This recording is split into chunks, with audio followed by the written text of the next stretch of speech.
So being 17 years old and having been searching for the truth for about a year and a half, 2 good years, about a year and a half, I'll give it good credit, about a year and a half, really hard searching, I became very frustrated. I became very angry with God in a sense that, I'm looking for you and you're not doing any effort here. And that was my prayer. I'm looking for you and I'm not seeing any reverse effort on this end, I felt as though I was in a room with all the lights off.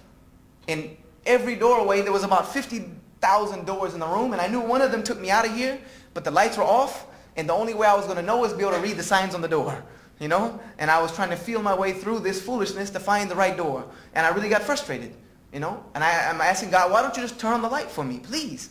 Just let me out of this foolishness.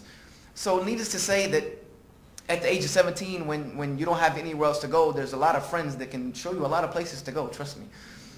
So I needless to say, I got into the worldly life, as they call it, the street life. And I'm a perfectionist at heart. Anything I do, I want to be the best at it. If I was a Christian, I wanted to be the best. If I wanted to be a Bible scholar, I was determined to be the best. So when I decided to get into the street life, for sure no one was going to outdo me.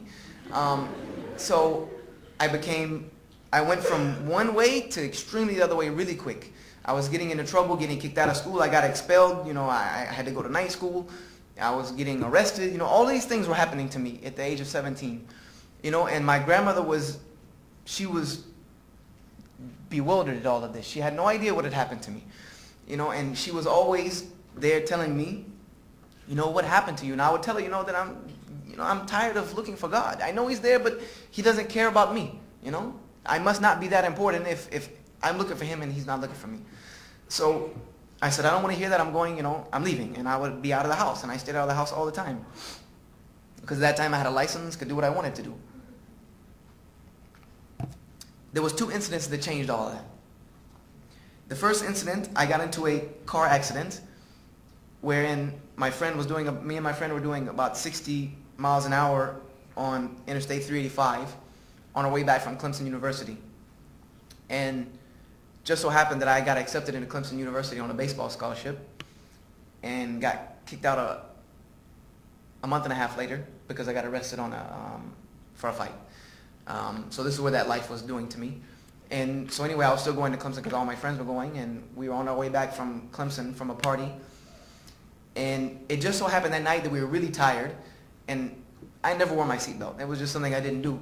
And that night I just happened to tell my friend, we're tired, I'm going to sleep. I don't know if you're going to go to sleep, so let's put our seatbelt on. If we run off into the ravine, at least we have our seatbelts on. So we did that, and we did run off into the ravine. Needless to say, we flipped the car about 6.5, 7 times. They say, like who's counting? It was flipped quite a bit of times. And at the end, one half of the car, the back end of the car was on one side of the street and the other half of the other. The car broke completely in half. And I was awoken by the accident, which the road coming at you at about 60 miles an hour in your face will tend to do that. And after the accident, I didn't even know what to think. Like, I didn't know what happened. I didn't know if I was dead, alive, out-of-body experience. I didn't know. I didn't know what was going on. I just knew that I need to get out of this car because I remember movies, cars flip, they roll, they blow up. So let me get out of this car. So I got out of the car, and I pulled my friend out, and he had 2 broken ankles. Not really broken ankles. He had a broken leg and a broken ankle. And I had a piece of glass sticking out of my arm, which I still have a scar to prove it, but it was nothing. I pulled the glass out, wrapped it up in my T-shirt. It was not a big deal. I got out on the sidewalk and started counting body parts, because I looked at the car and figured that there has to be something missing, something broken, gash, something. There was nothing wrong with me other than this gash, and, I was discombobulated, and my friend had broken legs, and he was on the ground moaning. And it just so happened, at that time, there was a police officer traveling the other way. He saw the accident, turned around, came back, and I was standing on the edge of the road trying to find my cell phone in all my pockets while my friend was maybe 10, 15 feet down the road in the ditch.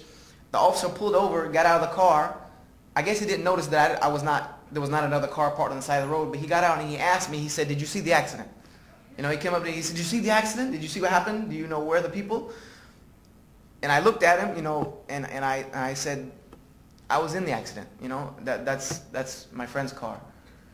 And when I said that, it was almost, you know, how they, you know, people talk about, you know, seeing the blood drain out of somebody's face. I saw blood drain. I saw him go from regular color to white. And he looked at me and he said that after seeing that wreck, because he saw the whole wreck, it happened in front of him, coming towards him, and it went across the road in front of him. He said, I've already called the coroner just in case. He said, these are wrecks when we come to, we immediately call the coroner just in case. Because these people don't live through that type of wreck. You know, he said, do you see this one part of the car? I said, yeah, I see it. I was in it. And he looked at me, and he must have been a very religious man, because he looked at me and he said, I want you to know, and after that I told him my friend was down there, and he got my friend, and he said, before you go to the hospital, I want you to remember this. He said, I want you to remember that God is real and that you're here for a reason. He said, you're here for a reason, and you better realize what that reason is. He said, I don't know it, but you better figure it out, because God doesn't keep people around like this unless they have a purpose later on in life. So he said, you have a reason. You need to figure it out.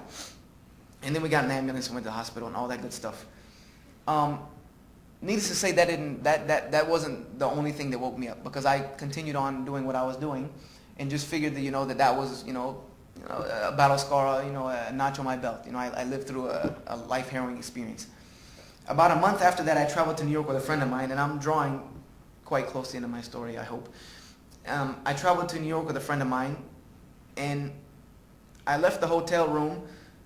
It happened to be the same friend, and two other friends. I left the hotel room to go to the ATM, and anyone who's been to New York knows most of the ATMs, you have these little glass rooms that you have to go in.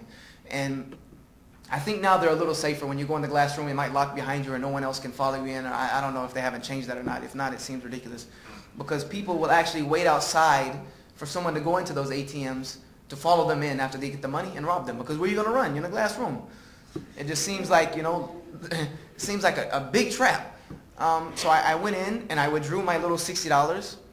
And as I was walking out, a guy came in behind me, and apparently